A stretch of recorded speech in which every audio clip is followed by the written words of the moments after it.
سلام.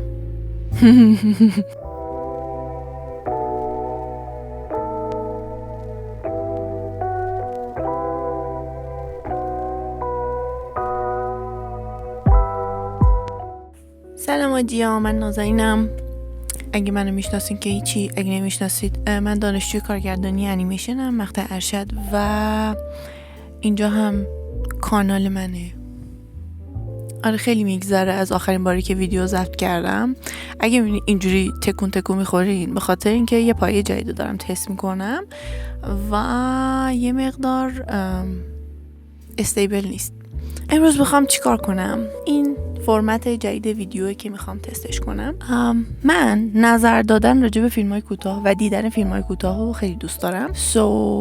گفتم که یه بار تو این چنل هم با شما به اشتراک بذارم نظرات گوهربارم. و فیلمی که میخوام واسه اولین بار ریویوش کنم از یه کارگردان خیلی خفنه که بچگی خیلی همونو تو شریک بوده، دست داشته اگه انیمیشن میدیدید. اسم این آقا ارون بلیز هستش. یه کارگردان و انیماتور خیلی خفنیه که خیلی توی طبیعت و حیوانات و این چیزا علاقه داره. مثلا کار کنن، بیشتر کاراش از اون مدلن.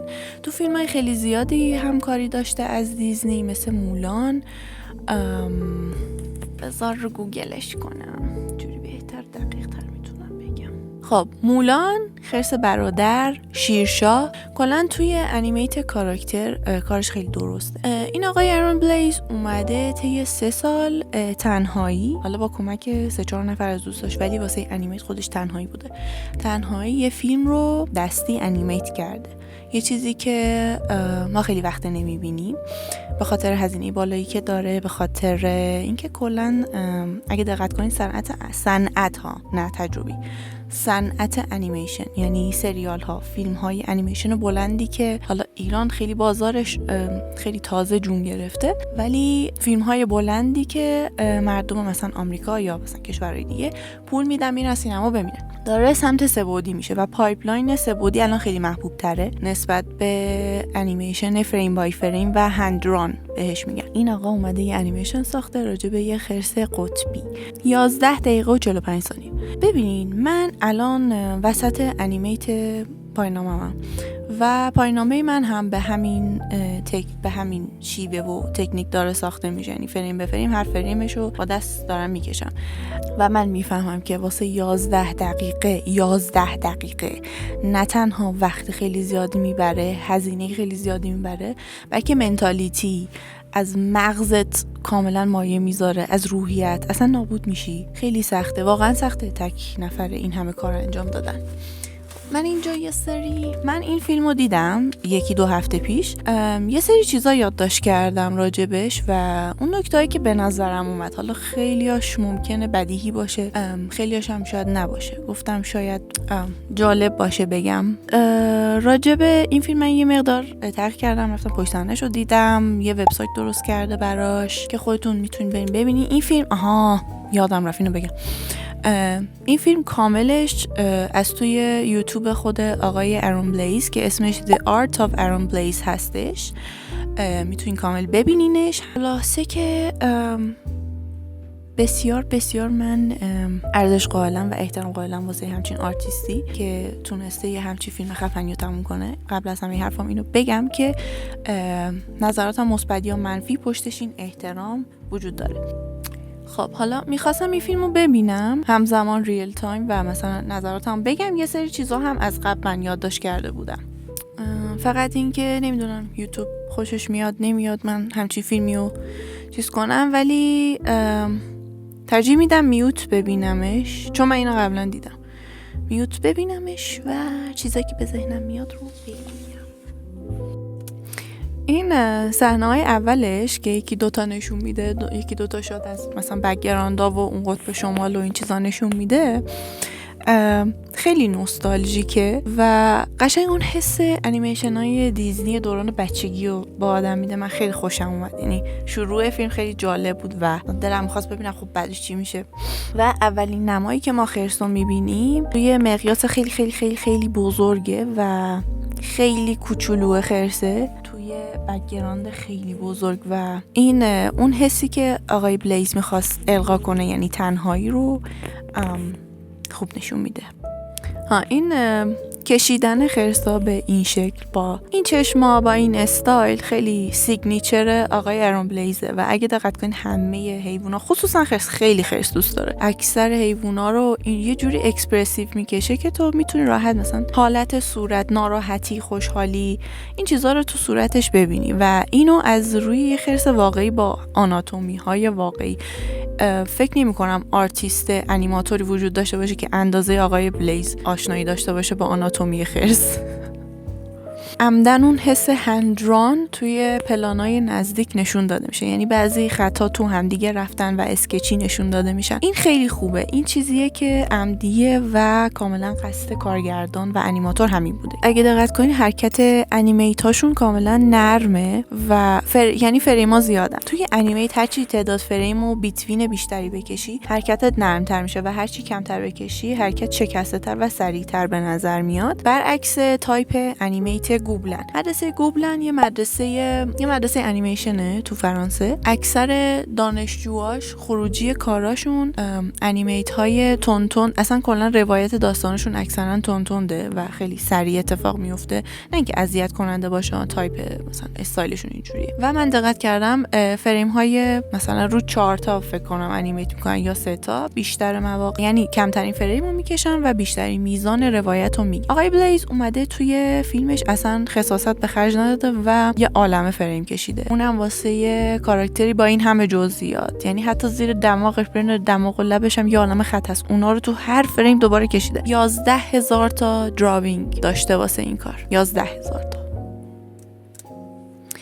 اینجا هم یه عالمه نما و اینا داریم واسه اینکه میخواد به مخاطبی که ما باشیم نشون بده که بقیه موجودات اون فضا خانوادگی هن و مثلا حداقل 1 نفر یا 2 نفر دیگه مثلشون وجود داره و کلا غیر مستقیم میخواد این پیامو بده که این خرس تنهاست و داره دنبال یکی مثل خودش میگرده. آره وای چقدر انیمیتاش سختن، اصلا خصاصت به خرج نداده، یعنی همه چیزو کشیده. مثلا آدم کیف میکنه خلاصه شدن عضله رو ببینه از تو قلم آقای بلیز.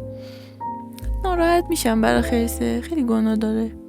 رنگاش هم خیلی جالبن، یه مقدار جسورانه تر از رنگای معمول تو فیلم های دیزنی هن به نظرم، چون رنگای تو فیلم های دیزنی یه مقدار پخته ترن، رنگای مثلا سچوره تر و مثلا رویایی تری گذاشته. اون مثلا حالا هر فیلم دیزنی فرق داره با اون یکی ها، ولی مثلا یهو فضا بنفش بشه من زیاد ندیده بودم توش. میدونی یاد چیز میافتم، انگار که این کمیابی خرس، این که تنهاست، انگار مثلا این خرسه یه استعاره از خود کارگردانی که تخصص و کارش انیمیت فریم به فریمه، ولی این صنعت و این تکنیک هی داره کنار گذاشته میشه بیشتر و بیشتر و توی یکی از مصاحبه‌اش گفتش که ما اگه بخوایم حفظش کنیم کافیه که ولش نکنیم و این تلاشش واسه نگه داشتن این تکنیک، زنده نگه داشتنش و درست کردن یه فیلم کوتاه با این همه زحمت، اونم با همین تکنیکی که سال‌هاست داره انجامش میده از جوونیش تا الان، خیلی جالبه. انگار که مثلا 2 تا معنی داره. شاید حدس میزنم که کارگردان خودشو تو این خرسه میبینه. این حس نمیدونم دقت کردین یا نه، ولی مثلا توی فیلم های دیزنی بک‌گراندها همیشه پر دیتیل و پر جزئیات و مثلا خیلی معلومه که پینت شدن، پینترلی هن. کاراکترها نه، واسه اینکه بتونی حرکتشون بدی استایلایز و خلاصه میشن و این بخش اثر گذاشتن کاراکتر روی این پس زمینه دقیقاً به سبک دیزنی انجام شده و خیلی بامزه است. این صحنه‌شون با فوکا یکم آدمو یاد چیزا میندازه. اون خرس برادر اونجایی که اینا این ور برکه بودن، یه عالم خرس اون ور بودن و باهاشون حرف میزدن، انگار اونا فکر میکنن اونا رو مسخره میکنن. یه همچین چیزی یادمه تو بچگی. البته من خیلی وقت پیش این فیلمو دیدم، خرس برادر دیدم، so I'm not sure، ولی آره یاد اون میافتم. یعنی قشنگ معلومه یه نفر این 2 تا فیلمو ساخته. قشنگ هیومر بابا بزرگی، خیلی بامزه است. کارگردانشون. بعد چیز سنگینی هم نداره، کامپوزیت و افتر افکت های سنگین و عجیب غریبی هم نداره، یعنی تا جایی که تونسته اینو ارگانیک و دستی نگه داشته. خیلی ها 11 دقیقه فیلم بسازی و همچنان انقدر کانسیستنت و متداوم با تداوم اینجوری باشی خیلیه، یعنی فکر نکنین اصلا کار آسونیه نیست. چه بک‌گراندایی تو مصاحبهش، یعنی پشت صحنه و اینا گفتش که خیلی لذت بردم از پینت کردن همچین بک‌گراندایی و دغدغه محیط زیستی هم داشته، به خاطر اینکه به خاطر گرمای گلوبال وارمینگ صخره‌های یخی دارن آب میشن و خونه خرس‌های قطبی داره از بین میره و غذاشون هم کم میشه، در نتیجه هی روز به روز بیشتر به انقراض نزدیکتر میشن و آقای بلیس خیلی خوب تونسته نشون بده این تنهایی رو از دید خرس‌ها. توی یکی دیگه از مصاحبه‌اش راجع به خرس برادر هم گفته بود که این اسپکت ریشیو، یعنی کادبندی فیلمو از یه جایی به بعد تغییر داد، از جایی که کینای تبدیل شد به خرس و وایتر شد و میخواست دید بیشتر کنه. اصلا کلا یکی از هدفاش از ساختن این فیلم نشون دادن این بود که ما جهان رو از دید یکی دیگه ببینیم. تو این فیلمش هم من این پیام فرعی رو میبینم که دنیا رو از چشم یه خرس ببینیم، یه خرس قطبی که تنهاست. A few moments later. این یکی از کیاتیک ترین ویدیوهاییه که من ضبط کردم. 3 بار 4 بار مجبور شدم ضبط رو قطع کنم چون معلم داداشم زنگ میزد و این گوشی مامانمه و قصبیه. سر میکروفونم هم گم شد. ببینم میتونم این فیلم 11 دقیقه رو در آرامش تموم کنم. تا اینجا که نه. حرکت ابرا رو با افتر افکت زایده. ابرا هم لکه‌ای و کم جزئیات هم بیشتر جزئیات صرف جزئیات زمین شده و یخ‌ها خیلی روی آسمونا مانور نداده. خب اینجا یه خرس دیگه میبینه و آخ جون. یه نکته‌ای که خیلی من به نظرم کیوت بود اینه که وقتی این خرس‌ها به هم میرسن و اینتراکشن بینشون که خیلی بامزه است، جدا از اون دماغاشون شبیه قلب میشه. And it's so adorable. یعنی so cute. خیلی کیوته، خیلی. آره. بعد آقای بلیز خیلی خیلی خوب میتونه کاراکترها رو بدون اینکه اجزای جنسی بهشون جنسیت بده. یعنی من با نگاه کردم به این خرس میفهمم که این پسره یا دختره. یعنی کلا یه ویژوال فیست بود، یعنی برای چشای من چسبید بهم. آره خلاصه اینم از فیلم اسنوبر که سالها من در جریان که نه دورا دور میدیدم که توی سوشال مدیاشون راجبش صحبت میکنن، حتی توی یکی از کورسای آموزشیشون هم صحبت کردن دربارش. یعنی آخر فیلمش هم دیزالو میشه به خودش پشت سیستم در حالی که داره آخرین فریمو میکشه و این خیلی بامزه است، خیلی جالبه و خیلی نزدیکه.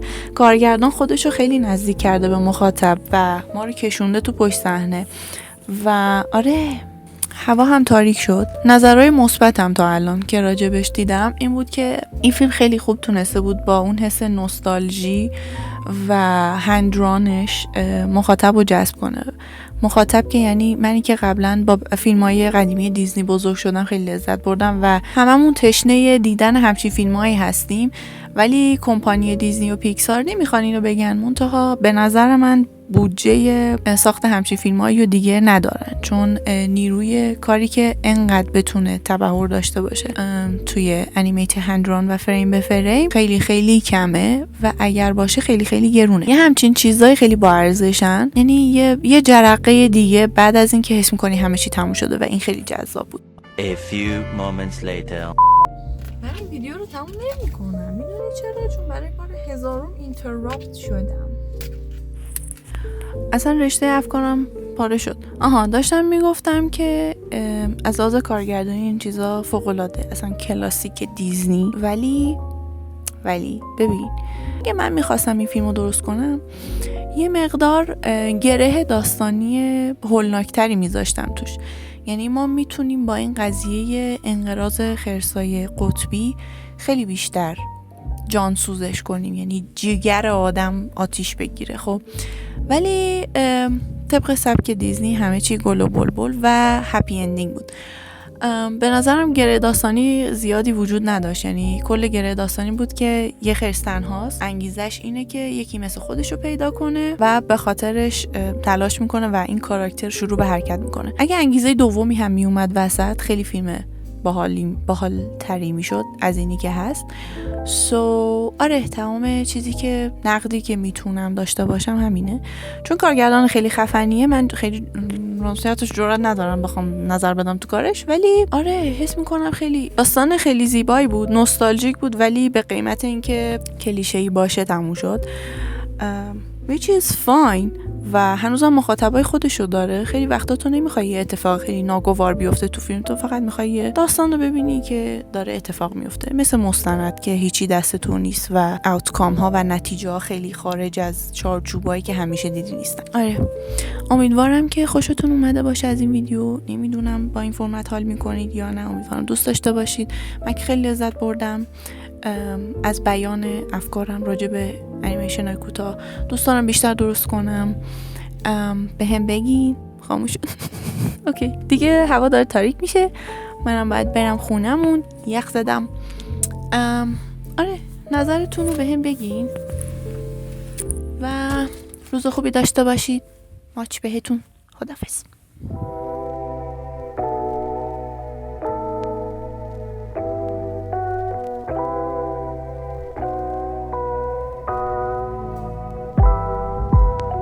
چرا اینقدر امبرسینگه؟ چرا واقعا؟ مگه دارن چیکار میکنن؟ این آقا اومده یه انیمیشن ساخته راجبه یه خرس